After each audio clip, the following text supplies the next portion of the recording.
항상 웃는 얼굴로 다가와 간이며 쓸개며 다 내어줄 것처럼 구는 사람이 주변에 꼭 한 명쯤은 있습니다. 힘들 때 위로해주고 필요할 때 도움을 주니 우리는 그 사람을 정말 좋은 사람이라고 믿게 되지요. 그런데 결정적인 순간 그 믿음이 산산조각 난 경험 없으신가요? 내가 가장 힘들어서 손을 내밀었을 때 차갑게 외면하거나 오히려 내 약점을 이용해 뒤통수를 치는 그런 경험 말입니다. 그럴 때 밀려오는 배신감은 이루 말할 수가 없습니다. 내가 사람을 그렇게 볼 줄 몰랐나 하는 자책감에 밤잠을 설치기도 하지요. 이런 일을 겪고 나면 사람에 대한 신뢰 자체가 무너져 버립니다. 누구를 믿어야 할지, 누구에게 마음을 열어야 할지 분간이 안 되는 것입니다. 그래서 결국 모든 사람을 의심하며 살게 되거나 아니면 또다시 같은 실수를 반복하며 상처받는 악순환에 빠지게 됩니다. 우리는 종종 눈에 보이는 상냥함에 속아 상대의 진짜 모습을 놓치곤 합니다. 그 순간의 방심이 낳은 대가는 너무나 혹독해서 때로는 평생 지워지지 않는 후회로 남기도 합니다. 한번 깊이 상처받은 마음은 쉽게 회복되지 않습니다. 그 사람과의 관계뿐 아니라 다른 모든 인간관계까지 의심하게 만들고 결국 외로움 속에 스스로를 가두게 만드는 것이죠. 도대체 우리는 왜 뻔히 보이는 수에 자꾸만 속아 넘어가는 걸까요? 가장 큰 이유는 우리 마음속 깊은 곳에 자리 잡은 사랑받고 싶은 욕구 때문입니다. 누군가 나에게 친절하게 대해주면 나도 모르게 그 사람이 나를 좋아한다고 착각하고 마음의 문을 활짝 열어버리는 것이죠. 특히 나이가 들수록 이런 욕구는 더 간절해집니다. 자식들은 바쁘고 오랜 친구들은 하나둘 연락이 끊기고 외로움이 깊어질수록 누군가의 작은 친절에도 과도하게 의미를 부여하게 됩니다. 그 친절이 진심인지 아닌지 따져볼 여유도 없이 그저 누군가 나를 알아봐주고 신경 써준다는 사실만으로도 감사하고 고마워지는 것입니다. 여기에는 보상 심리도 무시무시하게 작동합니다. 내가 이만큼 마음을 주고 잘해주었으니 상대방도 당연히 나에게 그만큼 돌려줄 것이라는 기대감입니다. 마치 자판기에 동전을 넣으면 음료수가 나와야 한다고 믿는 것과 같습니다. 하지만 안타깝게도 인간관계는 기계적인 자판기가 아닙니다. 내가 아무리 정성을 쏟아부어도 상대방은 그것을 당연하게 여기거나 심지어 이용할 수도 있습니다. 우리가 기대하는 보답은 오지 않고 대신 실망과 배신만이 남는 경우가 얼마나 많습니까? 그럼에도 불구하고 우리는 자꾸만 똑같은 패턴을 반복합니다. 이번에는 다를 거야. 이 사람은 진짜일 거야 하고 스스로를 설득하면서 또다시 마음을 열어버리는 것입니다. 또 하나의 중요한 이유는 태도와 본심을 혼동하기 때문입니다. 겉으로 부드럽게 말하고 예의 바르게 행동한다고 해서 그 속마음까지 따뜻하고 진실한 것은 절대 아닙니다. 어떤 사람들에게 친절은 그저 원하는 것을 얻기 위한 도구이거나 자신의 이미지를 관리하기 위한 연기에 불과합니다. 세상에는 친절을 가장 효과적인 무기로 사용하는 사람들이 분명히 존재합니다. 그들은 당신의 마음을 얻기 위해, 당신을 이용하기 위해, 혹은 나중에 무언가를 요구하기 위해 지금 당장은 한없이 다정하게 굽니다. 그 친절 뒤에 숨겨진 계산을 우리는 보지 못합니다. 우리는 상대에 가면 너머를 보려 하지 않고 내가 보고 싶고 믿고 싶은 대로만 보려는 함정에 빠져 스스로 눈을 가려버린 것입니다. 진실을 직시하는 것이 두렵기 때문입니다. 만약 이 사람마저 가짜라면 내 곁에 진짜 사람은 아무도 없는 거 아닐까 하는 두려움이 진실을 외면하게 만듭니다. 그래서 우리는 불편한 신호들을 애써 무시하고 의심스러운 행동도 좋게 해석하려 했습니다. 결국 내 마음의 외로움과 결핍이 타인의 거짓된 친절을 진짜라고 믿게 만드는 가장 큰 원인인 셈입니다. 조선 최고의 실학자 다산 정약용 선생님은 사람을 볼 때 말이 아닌 행동의 무게를 재라고 엄중히 충고하셨습니다. 평온할 때 베푸는 친절은 누구나 할 수 있는 쉬운 연기입니다. 바람 없는 날 파도가 잔잔한 것처럼 아무 일 없을 때 좋은 사람 노릇하는 것은 어렵지 않습니다. 하지만 정약용 선생님은 이해관계가 얽히고 위기가 닥쳤을 때 상대가 어떻게 돌변하는지를 살피는 것이야말로 그 사람의 밑바닥을 확인하는 가장 전략적인 질문이라고 보았습니다. 자신에게 이득이 될 때는 한없이 너그럽다가도 조금이라도 손해를 볼 것 같으면 순식간에 안면을 몰수하는 사람이 있다면 그것이 바로 그의 본성입니다. 정약용 선생님이 강조하신 것은 바로 일관성입니다. 진짜 좋은 사람은 이득이 있을 때나 없을 때나 편할 때나 불편할 때나 그 태도가 크게 달라지지 않습니다. 하지만 가면을 쓴 사람은 상황에 따라 극명하게 달라집니다.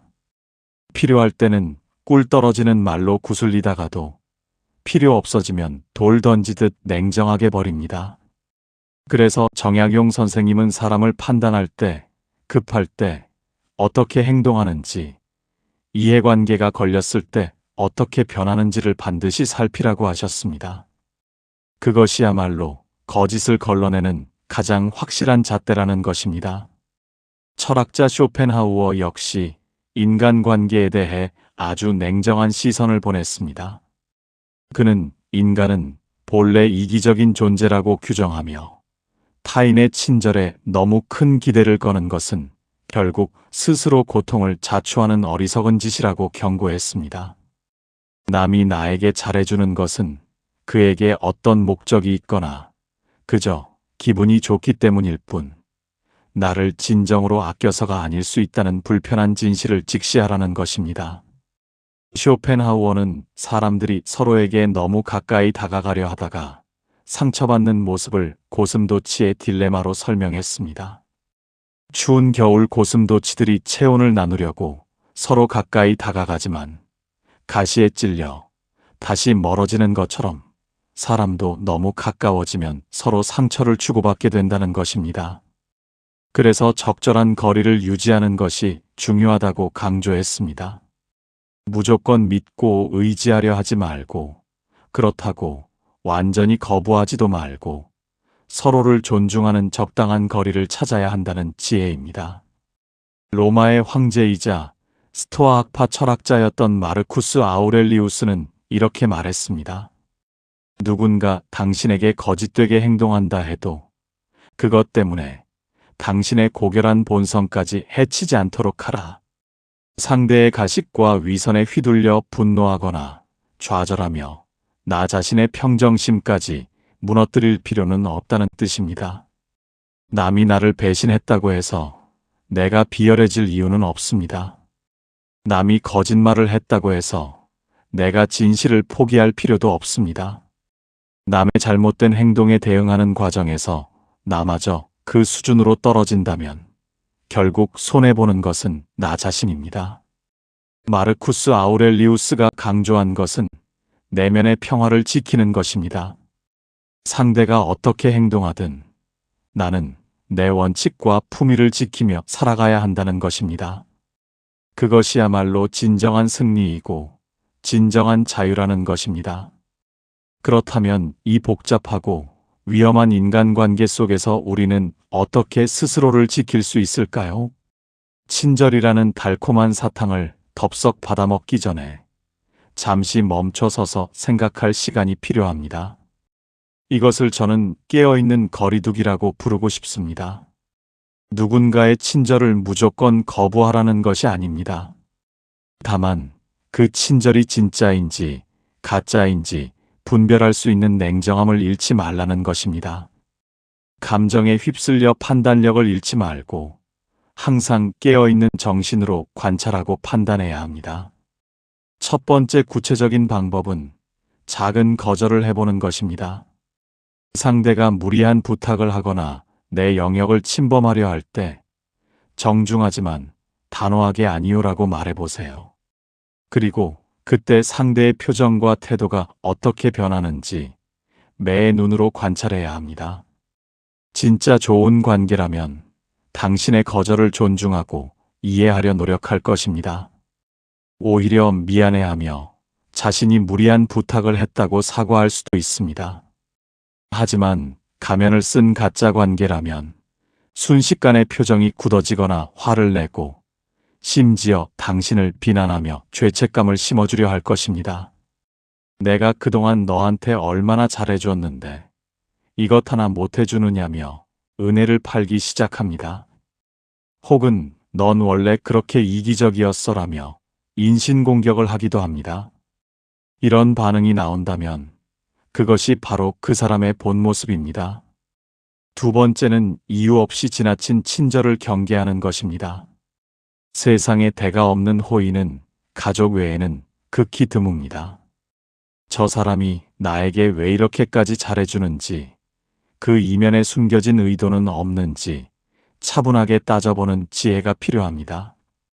특히 처음 만난 사람이 지나치게 친절하거나 오랫동안 연락 없다가 갑자기 연락하며 친절을 베푸는 경우는 반드시 의심해 봐야 합니다. 사람은 이유 없이 변하지 않습니다. 갑자기 친절해졌다면 거기에는 반드시 이유가 있습니다. 물론 진심으로 뉘우치고 관계를 회복하려는 경우도 있지만 대부분은 당신에게 필요한 것이 생겼기 때문입니다. 돈을 빌리려거나 부탁할 일이 생겼거나 당신의 인맥이나 지위를 이용하려는 경우가 많습니다. 세 번째는 시간을 두고 관찰하는 것입니다. 진짜와 가짜는 시간이 지나면 자연스럽게 드러납니다. 처음에는 완벽하게 연기하던 사람도 시간이 지나면 본색이 보이기 마련입니다. 급하게 판단하지 말고 여러 상황을 거치며 그 사람이 일관된 모습을 보이는지 지켜보십시오. 특히 위기 상황이나 이해관계가 걸린 상황에서 어떻게 행동하는지가 중요합니다.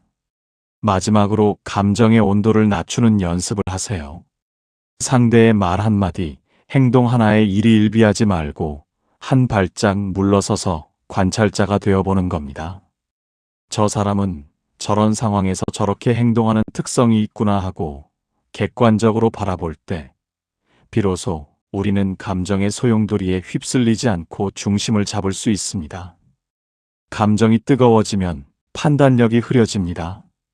화가 나거나 실망스럽거나 서운할 때는 즉각 반응하지 말고 하룻밤 정도 시간을 두고 다시 생각해 보십시오.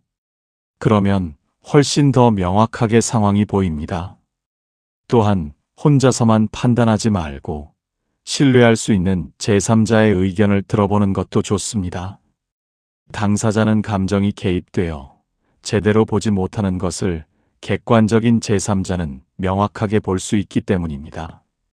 사람을 함부로 믿지 못하게 되는 것은 참으로 슬픈 일입니다. 하지만 아무나 믿어서 내 영혼이 다치고 상처받는 것은 더더욱 슬픈 일이지요. 이제 더 이상 껍데기뿐인 친절에 속아 당신의 그 귀하고 소중한 감정을 낭비하지 않기를 바랍니다. 당신의 마음은 아무에게나 줄 수 있는 값싼 물건이 아닙니다. 당신의 신뢰와 호의는 정말 소중한 것이기에 그것을 받을 자격이 있는 사람에게만 주어야 합니다. 가짜들을 걸러내고 비워낸 그 자리에 진짜 소중하고 진실한 인연들이 깃들 수 있도록 마음의 여유를 만들어 두세요. 인생은 짧고 우리에게 주어진 에너지도 한정되어 있습니다. 그 귀한 시간과 에너지를 가짜 사람들에게 낭비할 이유가 없습니다. 진짜 나를 아끼고 존중하는 사람들과의 관계에 집중하십시오. 그들과 함께하는 시간이야말로 진정한 의미의 행복이고 위안입니다. 거짓에 속지 않는 차가운 지혜가 역설적으로 당신의 삶을 더 따뜻하고 자유롭게 만들어줄 것입니다. 냉정하게 판단할 줄 아는 사람만이 진정으로 따뜻한 관계를 누릴 수 있습니다.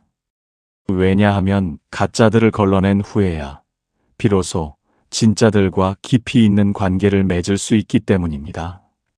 마지막으로 여러분의 마음에 깊은 울림을 줄 질문 하나를 던집니다. 지금 당신 곁에 아니다라는 말 한마디에 순식간에 가면을 벗어버릴 사람이 있지는 않은가요? 그 답을 댓글로 함께 나누어 주시면 좋겠습니다. 여러분의 지혜롭고 단단한 삶을 응원하며 구독과 좋아요는 영상 제작에 큰 힘이 됩니다. 감사합니다.